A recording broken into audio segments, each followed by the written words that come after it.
फला तखज़ान बिल कौल, तो तुम अपनी आवाज में लचक पैदा न करो। किसी गैर मर्द के साथ बात करने के टाइम तुम्हारी आवाज में लचक पैदा न हो।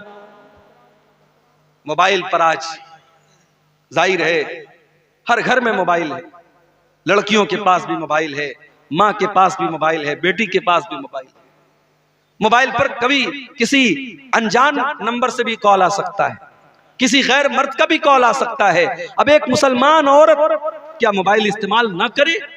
नहीं करेगी, इस्तेमाल तो कर सकती है, लेकिन इस्तेमाल करने का तरीका क्या है? कुरान करीम ने 1400 साल पहले बता दिया कि एक औरत अगर मोबाइल पर किसी गैर मर्द से बात करे तो कैसे। फरमाया तेरी आवाज में लचक ना हो, तेरे अंदाज में कशिश ना हो, तेरे अंदाज में सख्ती हो, तो कड़क अंदाज में बात करे, तो कठोरता के साथ बात करे, ताकि सामने वाले को यह ना लगे कि मुझे सिग्नल मिल रहा है और मेरी दाल यहां गल सकती है, मेरा मसला यहां हल हो सकता है। जब औरत कड़क अंदाज में बात करेगी, सामने वाला समझ जाएगा यहां मेरी दाल गलने वाली नहीं। औरत की आवाज के अंदर भी एक कशिश होती है। बिहार में बाज इलाकों में मैंने सुना मर्दों के मजमे में औरत तकरीर कर रही, अल्लाह माफ करे, मुशायरे होते हैं, शायरात आती हैं, और मुझे कहने दीजिए जब शायरात आती हैं मुशायरों में तो उनकी शायरी सुनी कम जाती है और देखी ज्यादा जाती है। उनके लटके झटके और उनकी जुल्फें और उनके चेहरे के जो नशेब फराज होते हैं उसको ज्यादा देखा जाता है, नौजवानों को बड़ा मजा आता है। मेरे भाइयों, औरत की आवाज के अंदर भी एक कशिश है, और इसीलिए अल्लाह कह रहा है अपने नबी की बीवियों से, फला तखज़ान बिल कौल, तुम गैर मर्दों से बात करने के टाइम अपनी आवाज में लचक पैदा न करो। फयतमअल्लज़ी फी क़ल्बिही मरज़ुन, सामने वाले के दिल में अगर बीमारी है, शहवत की बीमारी है, तो तुम्हारे बारे में कहीं गलत ख्याल न उसके दिल में आ जाए। लेकिन कड़क अंदाज में बात करने का यह मतलब नहीं है कि आप बदतमीजी करें, आप गाली गलोच करें। वक़ुल्न क़ौलन मारूफा, जो भी बात करो सही बात करो, दस्तूर के मुताबिक करो, दुरुस्त बात करो, अच्छी बात करो। तो पहले हुक्म दिया कि तुम्हारी आवाज में लचक पैदा न हो। अब उसके बाद कहा जा रहा है वक़र्न फ़ी बुयूतिकुन्ना, और ऐ नबी की औरतों तुम अपने घरों के अंदर रहा करो। लीजिए, अभी तक तो ये कहा जाता था, ये तो मौलाना लोगों ने अपने मन से बना के रखा है, औरतों को कैद करके रखना और औरतों को चार दीवारी के अंदर रखना, ये मौलवियों का फतवा है, ये इस्लाम से इसका कोई ताल्लुक नहीं है। मेरी माँ और बहनों, ये कुरान की आयत है, कुरान के 22वें पारे की आयत है। जाओ खुद उठा करके कुरान देख लो, तर्जमा देख लो, ट्रांसलेशन देख लो, अनुवाद देख लो। अल्लाह कह रहा है कि ऐ मेरे नबी की औरतों, तुम्हारा काम घर को संभालना है, ये कोई मामूली काम नहीं है। औरत ये ना समझे कि मेरी ड्यूटी कमजोर है, मेरा काम कमजोर है। तुझे घर के अंदर रह करके एक अच्छी माँ बनना है, एक अच्छी बेटी बनना है, एक अच्छी बीवी बनना है। जरूरी नहीं है कि औरत हवाई जहाज में एयर होस्टेस बन करके गैर मर्दों को लुभाएगी तब ये कहलाएगी कि हाँ उसने बड़ा कारनामा अंजाम दिया। बड़े बड़े शॉपिंग मॉल में और बड़ी बड़ी दुकानों में औरत को आधे अधूरे कपड़े पहना करके वहां गैर मर्दों को आकर्षित करने का काम दिया जाए, तब औरत को लगे कि हाँ साहब मैं बड़े काम की चीज हूं। इस्लाम ये कहता है औरत घर के अंदर रह करके, पर्दे के अंदर रह करके भी बहुत कुछ कर सकती है। वक़र्न फ़ी बुयूतिकुन्ना, अपने घरों के अंदर जमी रहो। वला तबर्रजन तबर्रुजल जाहिलियतिल ऊला, और जब तुम घर से निकला करो तो बन संवर करके, अपने आप को एक्सपोज करके, नुमाया करके, सजा करके, संवार करके, ऐसे कपड़े पहनकर जिस कपड़े में तुम्हारी खूबसूरती नजर आए, ऐसी बन करके तुम न निकला करो। तबर्रुज अरबी में बुर्ज कहते हैं, किसी किले की ऐसी इमारत को जो दूर से नजर आए उसको अरबी में बुर्ज कहते हैं, उसी से बना है तबर्रुज, यानी औरत ऐसी बन करके न निकले कि दूर से ही पता चल जाए कि हाँ औरत जा रही। आज तो हालात ये है माशाअल्लाह, लेडीज के परफ्यूम अलग आ रहे हैं, जेंट्स के परफ्यूम अलग आ रहे हैं। अब तो खुशबू बता देती है कि कोई इस राह से होकर गया है। मेरी माँ और बहनों, इस्लाम तो वो दीन है जो औरत को खुशबू लगा करके गैर मर्दों की मजलिस के पास से गुजरने से मना करता है। अल्लाह के प्यारे नबी फरमाते हैं अय्युमरातिन इस्तातरत फमर्रत बिल मजलिस, जो औरत खुशबू लगा करके गैर मर्दों की मजलिस के पास से गुजरती है, फैया कजा व कजा, ऐसी औरत बदचलन है, बेहया है, जानिया है, ऐसी औरत को अल्लाह के नबी ने बदचलन करार दिया है। आज अफसोस की बात है, मुसलमान औरतें हैं, मुझे तो हैरत उसके बाप पर होती है, मुझे हैरत उसके भाई पर होती है, मुझे हैरत उसके बेटे और उसके शौहर पर होती है कि वो कैसे अलाउ करता है कि उसके घर की औरतें ऐसे कपड़े पहने जैसे आज मुसलमान लड़कियां और औरतें पहने। ऐसा लिबास है, पूरी आस्तीन नजर आ रही है, पीठ नजर आ रही है, औरत का पूरा जिस्म नजर आ रहा है, इतना टाइट कपड़ा है कि कपड़ा पहनने के बावजूद ऐसा लग रहा है कि औरत नंगी है। और जब हम अल्लाह के नबी की उस हदीस को अपने सामने रखते हैं तो ऐसा लगता है कि अल्लाह के प्यारे नबी ने आज के दौर के फैशन को सामने रख करके ही इस हदीस को बयान किया है और इस बात को बयान किया है। सही मुस्लिम की रिवायत है, अल्लाह के प्यारे नबी फरमाते हैं सिनफान मिन अहलिन नारि लम अरहुमा, दो किस्म के लोग जहन्नम में जाएंगे और मैंने अभी उनको नहीं देखा, यानी कयामत के पहले वो लोग आएंगे।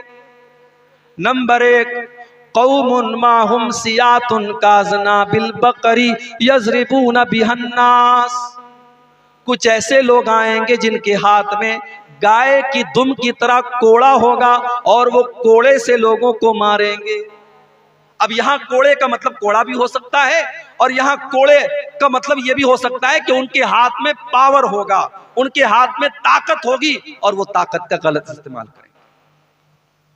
आज आप देख लें, मुझे किसी का नाम लेने की जरूरत नहीं है, जहां भी जुल्म हो रहा है और जालिम किसी भी नाम से और किसी भी शक्ल से अगर जुल्म कर रहा है तो ये हदीस आप वहां पर फिट कर सकते हैं। जो अपनी कुर्सी का नाजायज फायदा उठाए, जो अपने पावर का गलत इस्तेमाल करे, जो मजबूरों पर जुल्म करे, जो बेकसूरों के घरों को गिरा दे, जो मजबूरों पर गरीबों पर जुल्म करे, वो याद रखे अल्लाह की लाठी में आवाज नहीं, अल्लाह की लाठी में आवाज नहीं होती।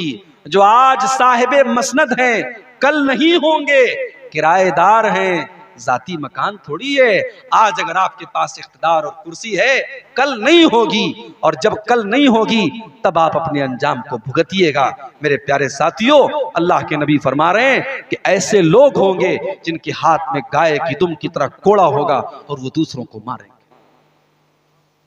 वनिसाउन कासियातुन नारियातुन मुमीलातुन माइलातुन, और अल्लाह के नबी फरमाते हैं जहन्नम में जाने वाले दूसरे लोग वो होंगे, ऐसी औरतें होंगी जो कपड़ा पहनने के बावजूद नंगी होंगी। ऐ मेरे नबी, मैं कुर्बान जाऊं, आपने ऐसा लफ्ज इस्तेमाल कर दिया, आपने स्कर्ट का नाम नहीं लिया, आपने जींस की पैंट का नाम न लिया, आपने टी शर्ट का नाम न लिया, आपने साड़ी का नाम न लिया, आपने कोई ऐसे कपड़े का नाम न लिया जो आज पहना जाता है। आपने बस 2 लफ्ज इस्तेमाल किया, कासियातुन आरियातुन, कपड़ा पहनने के बावजूद नंगी होंगी। मेरी प्यारी माँ और बहनों, आप मुसलमान औरत हैं, आपका कपड़ा आपके शरीर को ढांपने वाला होना चाहिए, शरीर को दिखाने वाला नहीं होना चाहिए।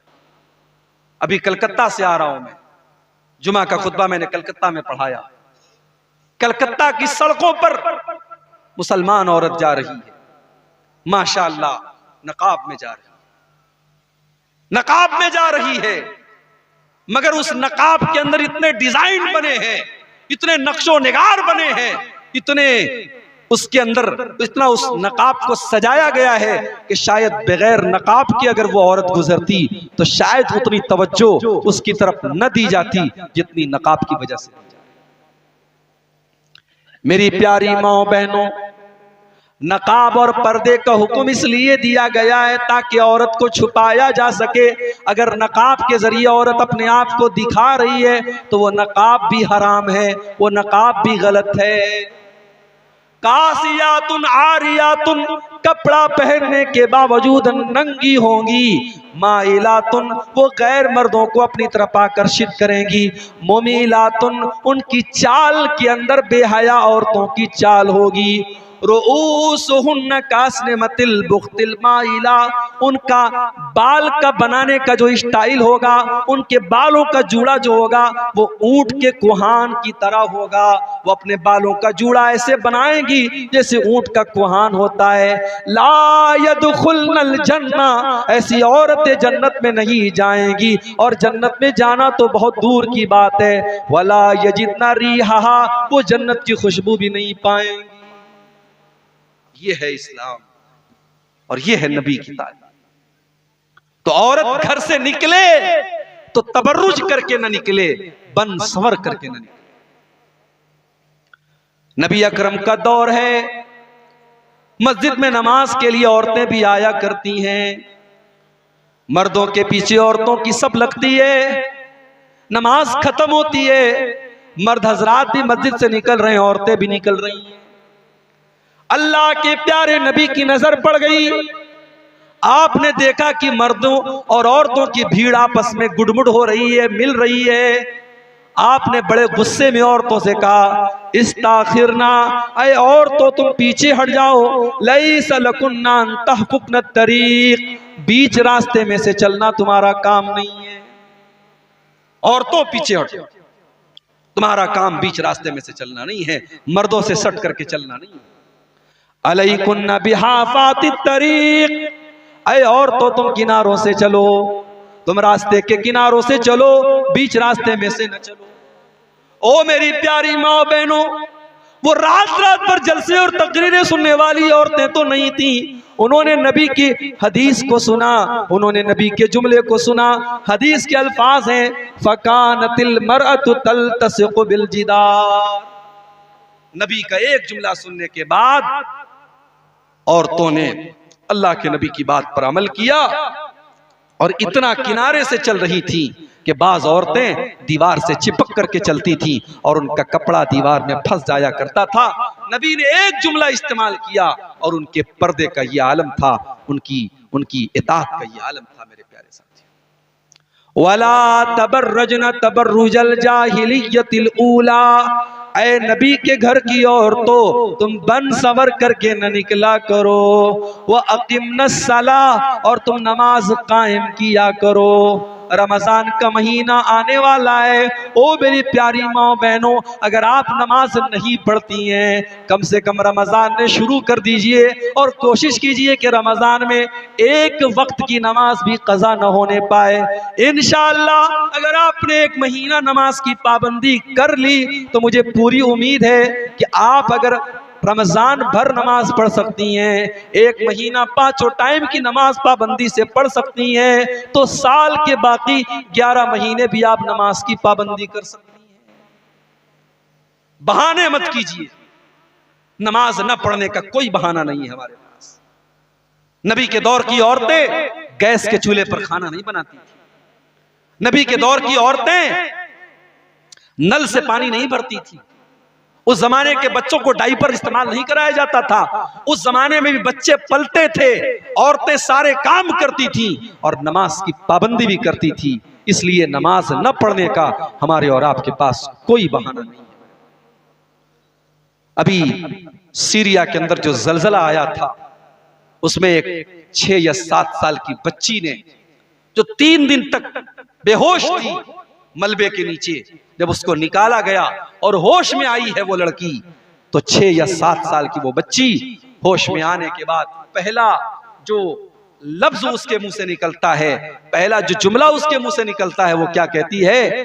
कम मिन सलातिन ज़य्यातुहा, कम मिन सलातिन तरक्तुहा, पता नहीं कितनी नमाजें मेरी छूट गई। 6 या 7 साल की बच्ची को इस बात की टेंशन है, इस बात की फिक्र है कि मेरी कितनी टाइम की नमाजें छूट गई। अल्लाहु अकबर। आज हम हट्टे कट्टे हैं, तंदुरुस्त हैं, जवान हैं, हमारी माए बहनों का भी यही हाल है, हमारे मर्दों का भी यही हाल है, नमाजें छूट रही हैं, कोई फर्क नहीं। रमजान का महीना 4-5 दिन में शुरू हो रहा है मेरे भाइयों। आइए हम इस रमजान को अपनी जिंदगी में एक बेहतरीन तब्दीली का महीना बनाएं। अगर आज तक हम नमाज नहीं पढ़ते थे तो आने वाले रमजान में हम नमाज, रमजान में सब चेंज हो जाता है ना भाई। सुबह को 4 बजे कौन उठ करके नाश्ता करता है? नाश्ता तो सुबह 9-10 बजे होता है ना। ये सुबह 4 बजे कौन सा नाश्ता हो रहा है? रमजान में हम सुबह 4 बजे उठ करके खाना खा रहे हैं। दोपहर का खाना हमारी आदत होती है, मगर रमजान के 1 महीना हम दोपहर में कुछ नहीं खाते, सीधे शाम को खाते हैं इफ्तार के टाइम। खाने का टाइम चेंज हो गया, सोने का टाइम चेंज हो गया, नाश्ता का टाइम चेंज हो गया, दोपहर का खाना हम खाना बंद कर देते हैं। ओ मेरी प्यारी माओ बहनों, रमजान का महीना हमें यह सबक देता है कि अगर हम अपने आप को परिवर्तन करना चाहें, अपने आप को चेंज करना चाहें, अपने आप को बदलना चाहें तो कोई मुश्किल काम नहीं है। जो बीड़ी पीता है, जो सिगरेट पीता है, जो किसी भी तरीके की गलत आदत में पड़ा हुआ है, अगर वो अपनी आदत को बदलना चाहता है तो रमजान का महीना सबक दे रहा है कि तू बदलना चाहता है तो बदल सकता है। बदलो अपने आप को, अपनी बुरी आदतों पर कंट्रोल पाओ और अपनी अच्छी आदतों को बढ़ाओ। मेरे प्यारे साथियों, अल्लाह कह रहा है वो अकीमनस्सलाह, और तो नमाज कायम करो, व आतीन ज़का, और ज़कात अदा करो, ज़कात अदा करो। बीवी के पास जेवरात हैं, मसला आता है हमारे पास, मौली साहब मेरी बीवी जेवर लेके आई है मायके से, उस जेवर की ज़कात मुझे निकालनी है या बीवी को निकालनी? मसला आता है ना, सवाल आता है हमारे पास। तो मसला सुन लो, जेवर की मालिक अगर औरत है, जेवर औरत का है, तो कायदे से ज़कात तो औरत को देनी चाहिए, मगर चूंकि औरत की अलग से कोई आमदनी नहीं है, शौहर ही उसको कमा के लाके देता है, इसलिए अगर शौहर निकाल दे ज़कात तो ज़कात अदा हो जाएगी। लेकिन अगर शौहर के पास इतना पैसा न हो कि वो उस जेवरात की ज़कात निकाले, तो औरत के लिए लाजिम है कि वो जेवर की ज़कात निकाले। और अगर उसके पास कैश रकम नहीं है तो उसी जेवर में से कुछ जेवर बेच करके निकाले। लेकिन अगर 7.5 तोला सोना या 52.5 तोला चांदी या उससे ज्यादा की अगर उसके पास जेवरात हैं, सोना चांदी है, तो उसको ज़कात देनी पड़ेगी। अल्लाह ने औरतों का नाम लेकर के कहा व आतीन ज़का, तुम्हें ज़कात अदा करना। व अतीन अल्लाह व रसूलहू, और ऐ मुसलमान औरतों तुम अल्लाह की इताअत करती रहो, रसूल की इताअत करती रहो। इन्नमा युरीदुल्लाहु लियुज़हिबा अन्कुमुर रिज्सा अहलल बैति व युतहिरकुम तत्हीरा। ऐ नबी के घर वालों, ऐ नबी के अहले बैत, अल्लाह ताला ये हुक्म इसलिए दे रहा है, इसलिए कि अल्लाह ताला हर तरीके की गंदगी से तुमको पाक और साफ करना चाहता है। हर तरीके की गंदगी से अल्लाह अपने नबी के घर को दूर करना चाहता है। आज हमारे और आपके घरों में बहुत गंदगी है मेरे भाई, बहुत गंदगी है, हालात कंट्रोल के बाहर है। आज किसकी लड़की रात में किससे बात कर रही है कोई गारंटी नहीं दे सकता। कौन सा ऐसा गांव है जहां ज़नाकारी के वाकयात न हो रहे। बचा लो अपने बच्चों को मेरे भाइयों, बचा लो अपनी बच्चियों। इस जहरीले माहौल में अपनी बच्चियों को बचपन से ही पर्दा सिखाओ, शर्म हया का सबक दो, अपनी बच्चियों को बताओ गलत क्या है और सही क्या है। और ये काम माँ करेगी, और माँ तब करेगी जब माँ खुद सही होगी। जब माँ खुद पर्दा करेगी तब बच्ची को पर्दा सिखाएगी। जब माँ खुद हया वाली होगी तब बच्ची को हया सिखाएगी। जो औरत खुद बेपर्दा रहती हो, बेहया रहती हो, वो बच्ची को क्या सबक देगी। आज पूरे हिंदुस्तान में खबरें आ रही हमारे पास, मुसलमान लड़कियां मुर्तद हो रही हैं, इस्लाम को छोड़ करके गैर मजहब में दाखिल हो रही हैं। गैर मुस्लिमों के चंगुल में फंस रही हैं, अपनी इज्जत का सौदा कर रही हैं, इस्लाम का सौदा कर रही हैं, और कौम बेचारी सोई पड़ी, कौम सोई पड़ी है। हमें तो बिरयानी खाने से फुर्सत नहीं है, हमें तो शादियों में बेहतरीन खाना खाने से फुर्सत नहीं है। मेरे प्यारे साथियों, कभी फुर्सत मिले तो इन मुद्दों पर भी गौर करने की जरूरत है। मैं अक्सर अपनी हर तकरीर में कहता हूं कि आज हमारी औरतों को दीन की बातें जितनी पहुंचनी चाहिए नहीं पहुंच पा रही, औरतों को जितनी दीन की बातें मिलनी चाहिए नहीं मिल पा रही है। आज आप देखिए, जुमा की नमाज आपके गांव में होती है, आज कितनी मस्जिदें हैं जहां औरतों का इंतजाम नहीं है। जुमा आपके गांव में है? नहीं है। क्यों नहीं है भाई? क्या औरतों को दीन सीखने का हक नहीं है? क्या साल का एक जलसा काफी है उनको दीन की बात बताने के लिए? मर्द हजरात तो फिर भी जलसे जुलूस में चले जाते हैं, औरतें दीन की बातें बहुत कम सुनती हैं। और आज कितनी औरतें हैं जिनको पता ही नहीं कि ईमान क्या है, तौहीद क्या है, शिर्क क्या है, इस्लाम को कौन कौन सी चीजें बर्बाद कर देती हैं। आज औरतों के अंदर इतनी जिहालत है, अल्लाह माफ करे, आज शिर्क हो रहा है। आपकी शेरशाबादी बिरादरी के अंदर मैंने देखा औरतें शिर्क कर रही, तावीज पहना जा रहा है, कब्रों पे जाके सजदा किया जा रहा है, गले में तावीज पहना जा रहा है। आज ये तमाम काम हमारे घर की औरतें कर रही हैं और हम और आप सोए पड़े हैं। मेरे प्यारे साथियों, अपने घर की औरतों को भी दीन की तालीम सिखाओ। इसीलिए अल्लाह के नबी ईदैन की नमाज में, ईद और बकरीद की नमाज में खास तौर से हुक्म देते थे औरतों को ईदगाह जाने का। आपने बड़ी सख्ती से फरमाया कि औरतों को ईदगाह लेके जाओ, यहां तक कि अगर ये औरतें हैज की हालत में हो, नापाकी की हालत में हो, तब भी उनको ईदगाह लेके जाओ। वो मुसल्ले से दूर रहेंगी, किनारे बैठी रहेंगी, मगर इमाम की दुआ में शामिल रहेंगी। यहां तक आपने फरमाया अगर किसी औरत के पास चादर नहीं है, दुपट्टा नहीं है, अपनी पड़ोसन से, अपनी बहन से उधार ले ले, मगर वो ईदगाह में जरूर जाए, वो ईद और बकरीद की नमाज में शामिल हो। ये ताकीद की है जनाब मोहम्मद रसूलुल्लाह सल्लल्लाहु अलैहि वसल्लम ने। मेरे प्यारे साथियों, आज हमें और आपको अपने बहन बेटियों की इस चीज पर भी तवज्जो देने की जरूरत है। आज अफसोस की बात है, आज का मर्द भी बेगैरत बन गया है। घर में बेहयाई हो रही है, मर्द को कोई फर्क नहीं पड़ रहा है, मर्द की पेशानी पर कोई बल नहीं पड़ रहा है।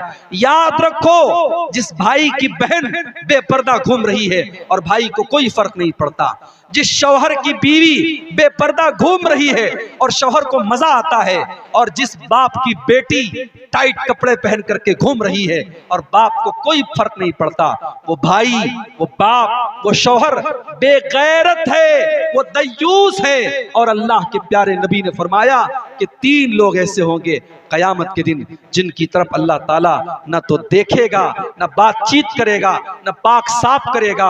वो कौन से 3 लोग होंगे? नंबर 1, अल-आक़ लिवालिदैहि, अपने माँ बाप को सताने वाला। नंबर 2, वल मरअतुल मुतरज्जिला, मर्दों की नकल करने वाली औरत। और नंबर 3, वह दयूस, बेगैरत मर्द, जिसके घर में बेगैरती हो रही हो और उसको कोई फर्क नहीं। अल्लाह गैरत वाला है, नबी गैरत वाले हैं, सहाबा गैरत वाले हैं। अपने अंदर भी गैरत पैदा करो, शर्म और हया पैदा करो, और जब आपके अंदर गैरत होगी तब आप अपने घर की औरतों को भी गैरत वाला बनाएंगे। अपने घर के अंदर कोई बेपर्दगी आप बर्दाश्त नहीं करेंगे। तो अल्लाह ने फरमाया कि ऐ नबी की औरतों, अल्लाह ताला हर तरीके की गंदगी से तुमको दूर करना चाहता है। अब यहां पर जो आखिरी आयत है कुरान के 22वें पारे में, जो जहां अल्लाह ताला अपने नबी को की बीवियों को जो हुक्म दे रहा है, वहां पे आखिरी बात जो अल्लाह ने कही, वज़कुरना मा युतला फी बुयूतिकुन्ना मिन आयातिल्लाहि वल हिकमा। ऐ नबी की औरतों, तुम्हारे घरों में जो कुरान पढ़ा जाता है और जो हदीस पढ़ी जाती है, उसको तुम याद किया करो, उसका जिक्र किया करो, उसको दोहराया करो, इसी में तुम्हारी भलाई है। रमजान का महीना आ रहा है, एक गुजारिश करना चाहता हूं अपने नौजवानों से, हो सके और पॉसिबल है, मुमकिन है, आप 1 महीना फेसबुक को छोड़ दीजिए, 1 महीना टेलीग्राम को छोड़ दीजिए, 1 महीना इंस्टाग्राम को छोड़ दीजिए, और एक कदम और आगे बढ़ के कहूं, 1 महीना यूट्यूब को भी छोड़ दीजिए। आप कहेंगे मौलवी साहब यूट्यूब पर तो आपकी तकरीर सुनते हैं हम, मुझे बहुत अच्छी तरीके से पता है। वो अब्दुल गफ्फार साहब को देखते देखते कब कैटरीना कैफ आ जाती है पता भी नहीं चलता। बड़ा होशियार है यूट्यूब। हम लोग बोलते ना हमारे मोबाइल पर बड़ी गंदी तस्वीरें आती हैं, वो गंदी तस्वीरें क्यों आती हैं? जो आप देखते हैं यूट्यूब वही दिखाता है। आपने एक वीडियो देखना शुरू किया, यूट्यूब बहुत होशियार है, वो समझ गया आपको क्या पसंद है, आप जो देखेंगे वही आपको दिखाएगा। 1 महीना इबादत का महीना बना लो मेरे भाई।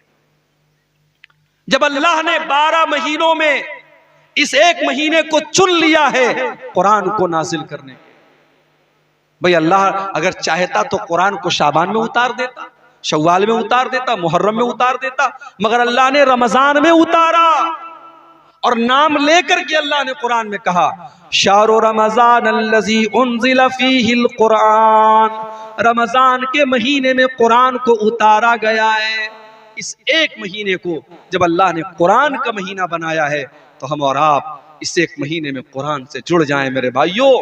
तिलावत करो कुरान की, मेरी माँ और बहनों, तिलावत भी करो। 2 तरह की तिलावत, फॉर्मूला दे रहा हूं, रमजान 3 दिन के बाद शुरू होने वाला है, फॉर्मूला दे रहा हूं, कोशिश करो इस रमजान में इस फॉर्मूले पर अमल करें। जब कुरान की तिलावत करो तो 2 तरह से तिलावत। एक तिलावत करो सिंपल तिलावत, तिलावत यानी पढ़ रहे हैं आप, अलिफ लाम मीम पढ़ लिया आपने, सयकुल पढ़ लिया, तिलकर रसूल पढ़ लिया, 1-1 पारा 2-2 पारा जितना पढ़ सकते हैं आप तिलावत करें। एक तिलावत सिंपल करें, एक तिलावत आप करें तर्जमा के साथ। आसनुल बयान एक तफसीर है, आमतौर से मिल जाती है, आप उसका मुताला कर सकते हैं।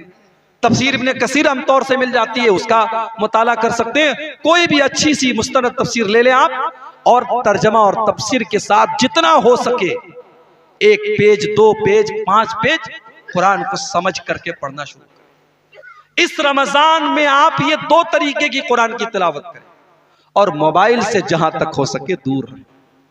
और रमजान का महीना सिर्फ भूख और प्यास का महीना नहीं, 14-15 घंटे आपके भूखे और प्यासे रहने से रमजान का हक अदा होने वाला नहीं है। रमजान को गुनाहों से बचने का महीना बनाइए। हमने ये भी देखा है, साहब दिन में रोजा रख रहे हैं, रात में बैठ करके फिल्में देखी जा रही। मैं कर्नाटक में गया पिछले साल रमजान में, वहां एक नौजवान मेरे पास आया, बोला मौलवी साहब एक फिल्म है, उसमें अल्लाह के नबी के दौर की कहानी को दिखाया गया है, फिल्म का नाम है द मैसेज। तो बोला कि मौलवी साहब इस फिल्म को देखना कैसा है। मैंने कहा कि ये बताइए कि जो फिल्म आप बता रहे द मैसेज, उसमें सहाबा की तस्वीर भी आई है? कहा कि हाँ, सारे सहाबा को तो उसमें नहीं दिखाया गया है, हजरत अबू बकर, हजरत उमर, हजरत उस्मान, हजरत अली का चेहरा ढांक के दिखाया गया है, मगर बहुत सारे सहाबा को उसमें फिल्माया भी गया है, जैसे हजरत हमजा हैं, हजरत बिलाल हैं, तो उनको दिखाया गया उसमें। मैंने कहा एक बात बताऊं आपको, चलो 2 मिनट के लिए मान लो कि फिल्म की स्टोरी सही है, फिल्म में जितना कुछ बताया गया है सब बिल्कुल सही है, मगर आपने अगर उस फिल्म में हजरत बिलाल को देख लिया तो जब भी हजरत बिलाल का नाम आएगा तो आपको उसी फिल्म वाले बिलाल याद आएगा। जब भी हजरत हमजा का नाम याद आएगा आपको लगेगा हमजा वही है जो मैंने द मैसेज फिल्म में देखा था। मैंने कहा यह बिल्कुल भी मुनासिब नहीं है कि सहाबा के ऊपर बनी हुई फिल्में हम देखें। सहाबा की सीरत को समझने के लिए हम ऑडियो सुन सकते हैं, तकरीरें सुन सकते हैं, किताबें पढ़ सकते हैं, लेकिन सहाबा के नाम पर जो फिल्में बनेगी वो मुनासिब नहीं है। तो रमजान के महीने में वहां कर्नाटक में लोगों ने बताया कि बड़े शौक से लोग देखते हैं और लोगों को ये लगता है कि साहब रमजान का महीना है तो ये वाली फिल्म देखना, इसमें बड़ा सवाब का काम है। तो ये कोई सवाब का काम नहीं। कुछ दिनों तक अर्तगरल गाजी के नाम से एक मूवी आई थी, उसमें बड़ी बहादुरी के वाकयात दिखाए जा रहे थे। हमारे बाज नौजवान बड़े शौक से उसको देख रहे थे कि साहब ये तो बड़ी बहादुरी की बातें हैं। फिल्म होती है, उसमें कहीं ना कहीं गड़बड़ी होती है, इसलिए रमजान में इन तमाम फजूल चीज़ों से मेरे प्यारे भाइयों और मेरी माँ और बहनों, हम अपने आप को बचाएं, अपनी नज़रों की हिफाजत करें, अपनी ज़ुबान की हिफाजत करें और कोशिश करें कि ये जो रमज़ान 2023 का आने वाला है, ये हमारी ज़िंदगी का सबसे बेहतरीन रमज़ान बन जाए। हम में से बहुत सारे लोग पिछले साल रमज़ान में हमारे साथ थे, इस साल नहीं है, इस साल नहीं है। किसी एक्सीडेंट में इंतकाल हो गया। अभी बनारस में हमारे रिश्तेदार हैं, हमारे दोस्त हैं, उनकी बहन की शादी थी। बहन की शादी थी, बनारस से 300 किलोमीटर दूर से बारात आई थी, लड़के वाले आए थे, निकाह हुआ। उसके बाद 300 किलोमीटर दूर जहां लड़का जहां का रहने वाला था वहां वलीमा था। हमारे दोस्त और उनकी फैमिली वलीमा में गई। उनका जवान मामू, जिसकी उम्र 20 से 25 साल रही होगी, उनका मामू और उनकी नानी, रास्ते में कार का एक्सीडेंट हुआ। कार डिवाइडर से जाके बहुत बुरी तरीके से लड़ गई। नानी और मामू दोनों सख्त जख्मी हुए, हॉस्पिटल में तकरीबन 15 दिन तक एडमिट रहे।